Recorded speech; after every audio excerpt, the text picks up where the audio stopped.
this will be possibly the first election since 2008 where your father is not around to help campaign. Yes. So how will this affect support for Pakatan Harapan if your dad not being around? I think, Datuk Seri Anwar Ibrahim is so pivotal, not just by virtue of being who he is, someone who's has so much incorrigible optimism, who is so courageous and willing to sacrifice his personal freedom to achieve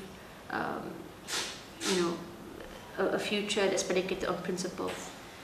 So his struggle embodies very much what keadilan stands for in terms of the demands for reform. I mean, reformasi reverberated back in 1998.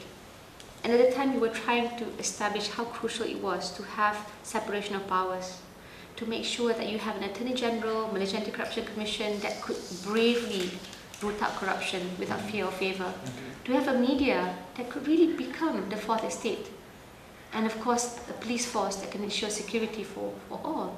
So I think the fact of the matter is, his ideals are the ones that carry us forward.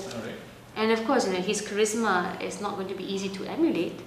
But I believe from the very beginning, they reminded us to have an electorate that wants to change Malaysia for the better. It is not predicated on one man.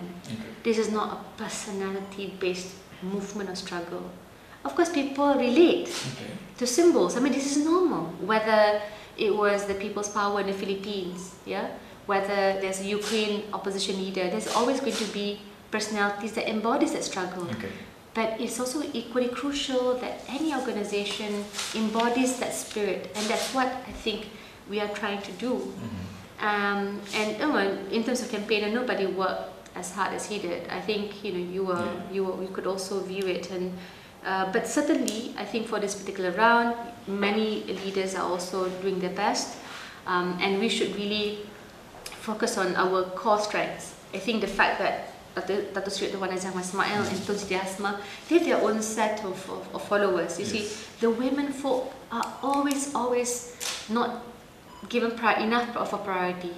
I feel that it's really, it's a zeitgeist, for female empowerment. The fact of the matter, it is our moment to seize the future of Malaysia. You want a better future. You want a more secure Malaysia, and that's not going to be secured under Najib.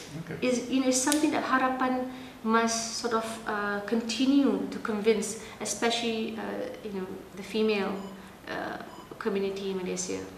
So with the embodiment of the message and ideals of Anwar, and also with figures like, say, your mother, Masudat and Datuk Siti Asma, do you think then that the opposition can move beyond Anwar's shadow?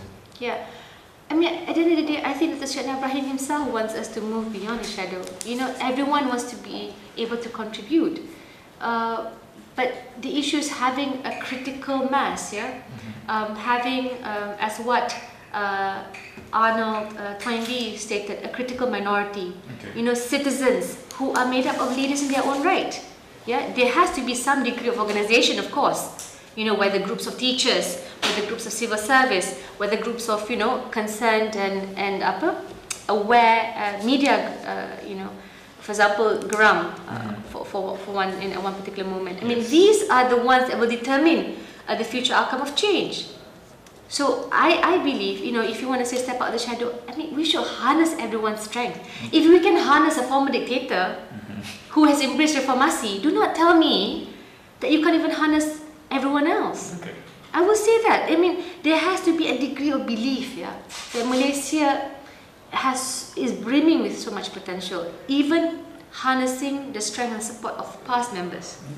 Leaders might betray the movement and the struggle, but the members, I think that we really have to start looking at Malaysia as a project to unify the hearts of all stakeholders. I mean, we're so long divided through the policies of the British rulers, and of course under Barisan Nasional, it's always us versus them.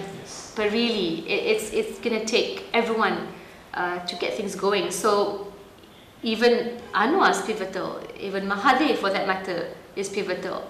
Although we might disagree with many things, but the reform agenda is one clear-cut, detailed blueprint that will unite everyone on a pathway to good governance and a secure defense against wayward, possibly wayward politicians. Okay.